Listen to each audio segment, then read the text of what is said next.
Assalamualaikum dulur-dulur. Coba inget deh, siapa di antara kalian yang masih inget cinta pertama? Nah, ternyata bukan cuma kita-kita aja yang punya kisah itu.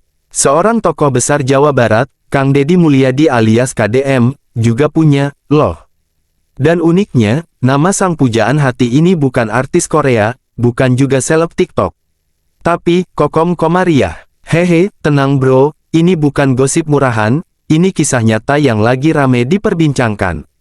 Ceritanya waktu SMA, Kang Deddy ini jatuh hati sama seorang gadis cantik nan sederhana. Bernama Iis Komariah, yang akrab dipanggil Kokom.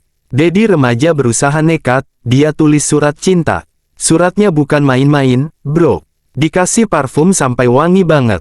Mungkin niatnya biar romantis, tapi yang ada, si Kokom malah bingung. Ini surat cinta, apa brosur parfum? Hahaha. Dan parahnya, surat itu nggak pernah dibalas. Jadilah cinta pertama Kang Deddy kandas. Bukan karena ditolak terang-terangan, tapi karena terlalu overdose wangi. Waktu berjalan, Kang Deddy udah jadi tokoh politik terkenal.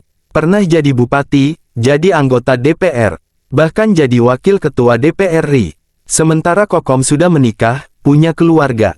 Tapi namanya cinta pertama, meski tak bersatu, tetap ada ruang di hati. Dan akhirnya, setelah 35 tahun, mereka dipertemukan kembali.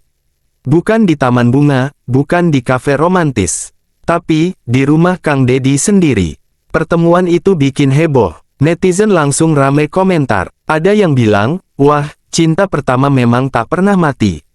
Ada juga yang nyeletuk, hati-hati bu, jangan-jangan suratnya masih wangi sampai sekarang.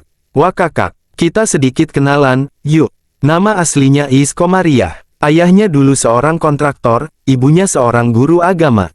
Jadi memang dari keluarga terhormat. Sosok Kokom dikenal sederhana, kalem, dan nggak suka tampil berlebihan. Saat reuni dengan KDM pun, beliau tetap sopan, elegan, dan menghargai nostalgia itu. Bikin kita lihat bahwa kisah cinta ini bukan norak-norakan, tapi lebih ke memori indah masa muda. Kisah ini ngajarin kita, bro, bahwa cinta pertama itu nggak selalu harus berakhir di pelaminan. Kadang cukup jadi kenangan manis yang bisa diceritain sambil senyum. Dan pesan pentingnya, kalau bikin surat cinta, jangan kebanyakan parfum. Niat romantis, malah dikira brosur bazar. Hehehe. Jadi intinya, Kokom Komariah adalah cinta pertama Kang Deddy Mulyadi, yang kini viral karena reuni setelah 35 tahun. Cerita yang manis, elegan, sekaligus lucu buat kita semua. Kalau kamu, masih inget nggak sama cinta pertamamu? Yuk cerita di kolom komentar. Jangan lupa like, share, dan subscribe. Biar kisah-kisah unik kayak gini makin rame kita bahas bareng.